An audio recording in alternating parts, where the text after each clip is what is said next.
Okay, it's beer o'clock on Real Ale Craft Beer. Today we got a beer from Marston's brewery, or Marston's PLC, and this one comes in as Banks Bitter.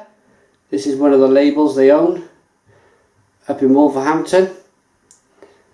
Banks Bitter, 3.8% ABV. There's the Banks bottle cap. Why am I reviewing this beer? There's always a reason, and for me, this brings back a lot of memories. Loads of good memories. Not so much for the beer, but just family occasions. I live and always lived near, it was a Banks's pub for years, until about 5 years ago, maybe 6 years ago, they rebranded it as Marston's Inns. I think that happened all the way through the country. Now, it was an old Banks pub. They always served Banks Bitter in this pub. It was called the College Inn in Barry. It's now called Marston's the Cherry Orchard. So same company, same PLC, but different branding. And yeah, it was just a place where myself and my family, I got a great big family, we all kind of meet, and we always met, even from when I was a kid, small kid. Always remember my grandfathers and my dad and my uncles all drinking Banks's Bitter. So for me, this is just something I want to record. I want to put it on YouTube just to share it with everybody, just to say, yeah, if anybody asks me in the pub, if I'm there in the future, have you reviewed Banks's Bitter yet? Yeah, have a look on the channel, go and have a look. Anyway, enough gassing. 2-finger off-whites, slightly, yeah, it's probably a white head, slightly off-white.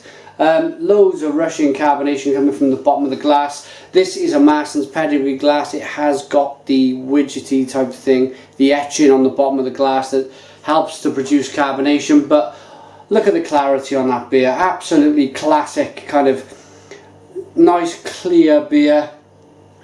It looks lighter than I remember it. I remember it being a darker beer than this years ago. I think they might be appealing to the lager boys a little bit here by slightly changing the colour. But if I'm wrong, if you've been drinking this for 30 years and you say, no, it's always been this colour, put your comments in the comments box, let me know. Golden coloured beer then. Looks like a golden pale ale these days. Let's get a nose. And yeah, it's that kind of classic. It's one of these beers I never liked. I'd always drink pedigree. And it was just, I just never got on with Banks Bitter. But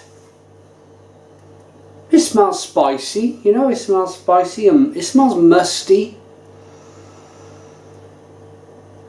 It smells, if I'm honest, it smells old-fashioned. It smells really kind of, it smells old-fashioned. That's all I can kind of say about this beer, really. It's spicy, it's a little bit malty, it's a bit musty. Yeah, let's give it a taste. Cheers, everybody.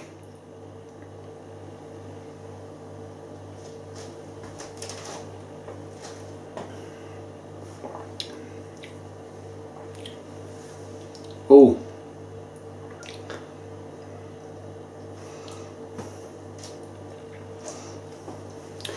it's malty.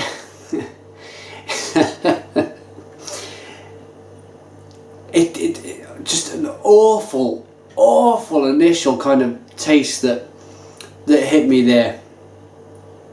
I'll try and work out what it was, but I tried to kind of forget about it and just give a few tastes and just talk about the malty backbone finish.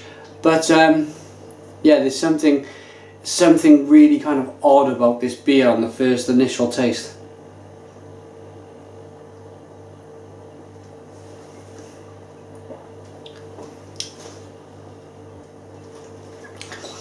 It's like musty. It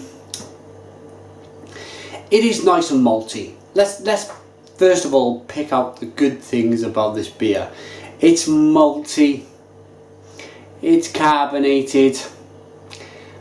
It's a little kind of, it's like it's kind of I'm going into the bad things already. I just can't help myself. It's kind of really kind of horribly drying on the tongue, like there's some kind of chemical in the beer that has been put in perhaps to kind of brew the beer faster, or it's all kind of fast kegged stuff these days from Marston's.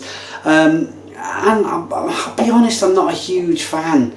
I'm not a huge fan of Marston's beers. They picked up the Witchwood the Witchwood brand quite a while now, probably 15 odd years ago they picked that up, and Witchwood Hobgoblin was a fantastic beer, and so were the other beers that Witchwood made, and they're just not the same.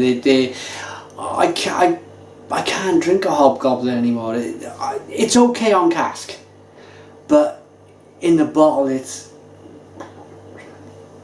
awful. And yeah, I'm talking about Hobgoblin because they're now owned by Marston's. Marston's picked them up.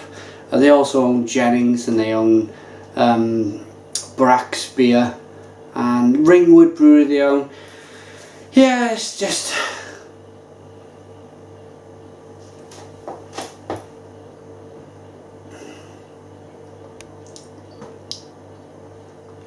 The reason why I'm talking about other subjects, it's all to do with Marston's, but the reason why I'm talking is because there's just nothing really I can say about this beer. It's just malty. There's a little bit of bitterness on the back end, but it's like, for 3.8%, it's like it's always the same with these huge breweries. It's like the marketing department gets hold of these, the brewers really, and they say, right, get it to taste something like Banks's Best Bitter, how it used to taste, but kind of change it, bit of cost cutting here, bit of cost cutting there, speed things up a little bit. It's just not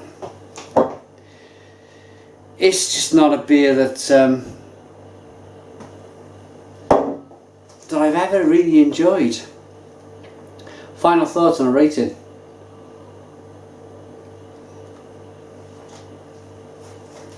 Positives: I like the clarity. I like the head.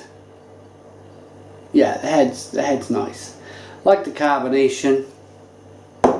For me, it's changed colour over the years. It was never kind of a light golden ale looking beer like it is today. There you go.